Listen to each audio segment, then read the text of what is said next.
একটি কথা ক্লিয়ার করে আমরা বলতে চাই যে কোনো ধরনের সরকারি পদক্ষেপ, সরকারি প্রজেক্ট বা সরকারি সিস্টেম ডেভেলপ করার জন্য কখনোই সরকার ব্যতীত অন্য কোনো থার্ড পার্টি বা কোনো ধরনের পরাশক্তি কিন্তু এখানে ফান্ডিং করার কোনো রাইট নাই।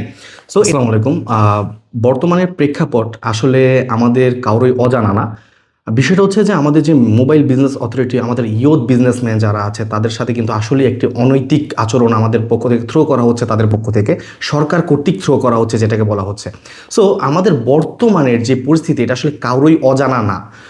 যেই বিষয়টুকু আমি ক্লিয়ারিফাই করতে এখানে আসছি সেটা হচ্ছে অনেক ভুল তথ্য বা প্রোপাগান্ডা আপনাদের কাছে ছড়ানো হচ্ছে। এর মধ্যে একটি কিছু কিছু প্রতিবেদনে এরকম দেখা যাচ্ছে যে আমাদেরকে সবসময় বলা হচ্ছে অবৈধ একটি ব্যবসার জন্য আমরা বৈধ দাবি নিয়ে, আমরা সবাই বৈধ করার জন্য দাবি নিয়ে আমরা রাস্তায় নেমেছি, যেটা একদম ভুল প্রোপাগান্ডা।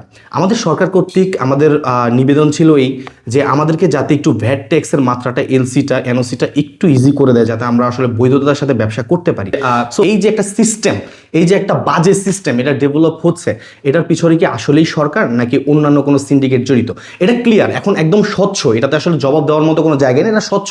কারণ আমরা যখন দেখেছিলাম তাদের প্রেস ব্রিফিংয়ে, তারা কিন্তু এটা বলেছে যে তারা টোটালি এই সিস্টেমটা ডেভেলপ করার জন্য একটা টোটালি ফান্ডিং করেছে। এটা আমাদের মুখের কথা নয়, আমরা এর আগেও এটি কল রেকর্ড কিন্তু আপনাদের সামনে উপস্থাপন করেছি।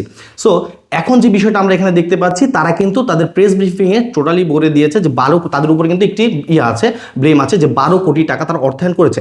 একটি কথা ক্লিয়ার করে আমরা বলতে চাই যে কোনো ধরনের সরকারি পদক্ষেপ, সরকারি প্রজেক্ট বা সরকারি সিস্টেম ডেভেলপ করার জন্য কখনোই সরকার ব্যতীত অন্য কোনো থার্ড পার্টি বা কোনো ধরনের পরাশক্তি কিন্তু এখানে ফান্ডিং করার কোনো রাইট নাই।